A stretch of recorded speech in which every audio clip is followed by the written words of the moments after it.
Salut, salut, j'espère que vous allez bien, que vous passez une belle journée. Je vous montre encore des petites images de champignons qui sont dans les bois. Ils m'ont sauté aux yeux, j'ai trouvé pas mal cute. Voilà. Donc, je suis dans les derniers milles à l'extérieur, mais aujourd'hui, il fait beau. Plein de mousse aussi, c'est beau. Il y a tellement des belles choses dans la nature, c'est fou. Les belles couleurs d'automne qui sont sorties. On aime ça. C'est très beau. Donc aujourd'hui, je voulais parler, en fait, revenir sur les commentaires qui m'ont... certains commentaires, pas tous. Premièrement, je vais y aller vers le positif. Premièrement, merci pour les bons mots. C'est vraiment gentil. Il y a des gens vraiment de bonnes intentions qui m'ont témoigné beaucoup de gentillesse. Ça m'a beaucoup touchée. Mais je veux vous dire, ne vous inquiétez pas pour moi. Hein. Je suis capable d'en prendre des choses qui sont un peu plus comme, pas des attaques. Là. Je trouve que le monde est assez soft. C'est parce que j'ai déjà connu pas mal pire dans ma vie. Fait que pour l'instant, ça va très bien. Fait que faites-vous-en pas pour moi. Des fois, j'ai l'impression que les gens sont inquiets un peu pour moi. Il n'y a pas d'inquiétude à avoir. J'ai la couenne solide. Puis quand je décide de parler de certaines choses, ça me prend du temps à me décider. Mais quand j'en parle, c'est parce que je suis prête à affronter aussi s'il y a des petits trucs moins le fun à recevoir. Je suis prête à les assumer sans trop être perturbée par ces choses-là. Mais merci, c'est vraiment, vraiment très gentil. Que Dieu vous bénisse abondamment. Puis pas juste parce que vous êtes gentil, parce que je suis sûre que vous retournez cette gentillesse-là aussi envers d'autres personnes. Puis gloire à Dieu pour ça. Puis je sais que vous avez très bon cœur et que Dieu va vous le rendre de toute façon.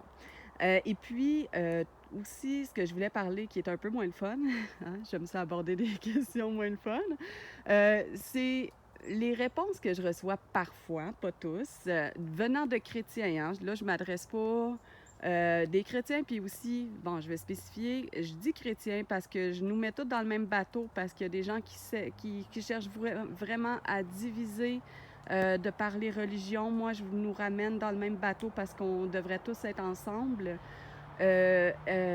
Donc, des gens qui se disent chrétiens, depuis longtemps, hein, pas comme moi je suis une nouvelle convertie, et puis qui viennent répondre avec beaucoup d'arrogance et beaucoup d'orgueil. Donc, à mes messages en dissimulant en plus sous de la fausse gentillesse. On va dire les choses comme elles sont. Je suis pas aveugle, OK? Donc, puis on s'en fout de moi. C'est pas moi qui compte là-dedans. C'est que je veux vous faire comprendre que Dieu vous voit faire ça, agir comme ça. Est-ce que vous croyez vraiment que dans ce temps-là, vous agissez dans la volonté de Dieu? Hein? Est-ce que c'est ce que vous faites? Est-ce que vous êtes réellement animé par le Saint-Esprit quand vous êtes dans des comportements arrogants, dans de la dissimulation? C'est de l'hypocrisie. Je suis désolée de le dire. Peut-être que vous vous en rendez pas compte, donc je vous en tiens pas rigueur pour ça. Mais normalement, si on est animé par le Saint-Esprit, si on est né de nouveau, hein, qui est très important dans la Bible, si vous ne savez pas ce que c'est, parce que peut-être certaines dénominations ne parlent pas de ça, je ne sais pas. Je ne suis pas au courant de tout. Vous qui êtes dans des dénominations, peut-être pourrait m'informer là-dessus. Si vous n'êtes pas né de nouveau, ça veut dire que vous n'avez pas nécessairement accès aux enseignements du Saint-Esprit. Qui va vous dire quand les choses ne doivent pas être faites, quand vous êtes dans un état de péché. Et l'orgueil, c'est un péché. Et l'hypocrisie, je ne sais pas si c'est un péché, il faudrait voir, mais je ne pense pas que ce soit la volonté de Dieu de se cacher dans de l'hypocrisie. C'est correct aussi. Je comprends que ça froisse les gens, certains sujets que je peux aborder. Ça, je suis de tout cœur avec vous. C'est pas facile quand on doit remettre en question peut-être certaines choses, puis surtout qu'on n'a pas de réponse. Parce que le problème qu'il y a, c'est si je reçois de l'agressivité, déguisée en de la gentillesse, on va le dire comme ça, c'est parce qu'en fait, malheureusement, vous n'avez aucun argument réel à me donner pour me convaincre que je suis dans l'erreur. Je ne cherche pas à avoir raison dans ce que je veux. J'ai demandé des versets, puis j'ai même eu l'ouverture de dire que Les versets sont dans des livres apocryphes, ben je vais les lire avec grand plaisir. Malheureusement, il n'y a personne qui m'a amené des versets comme tels. Personne n'a eu cette capacité-là, malheureusement. Fait que c'est pour ça qu'à un moment donné, quand on n'a pas de réponse à donner, on réfère vers des vidéos qui pourraient, soi-disant, donner des réponses, mais on n'est pas capable de nous-mêmes de l'expliquer. Les gens se sont dit aussi, certaines personnes, animées par le Saint-Esprit, et c'est pour ça que c'était justifié de prier Marie. Je m'excuse, mais le Saint-Esprit doit toujours être confirmé. Les messages du Saint-Esprit doivent être toujours confirmés et validés par la Bible. Si c'est pas validé par la Bible, c'est peut-être pas un message du Saint-Esprit. Donc, je pense que j'ai dit ce que j'avais à dire avec ça. Pour une fois, ça va être une vidéo courte. Je dis pas ça par arrogance non plus. Je dis ça, tu sais, mettons, je vais donner un exemple.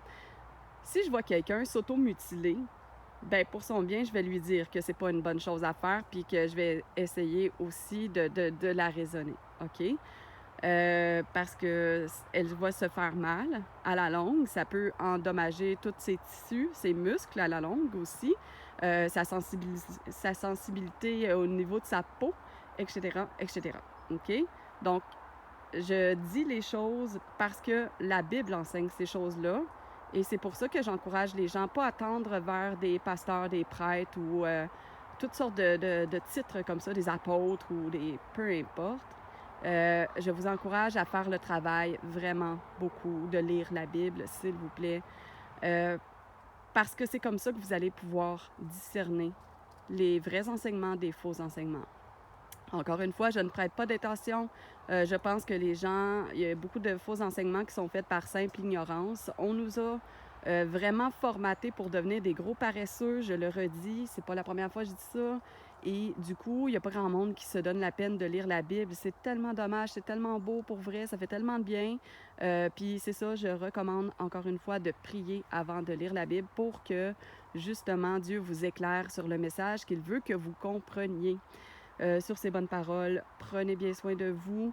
Je vous encourage à réfléchir à ces choses-là. C'est pas grave. Moi, je demande pas de... Tu sais, je veux dire, on s'en fout de moi, je le répète.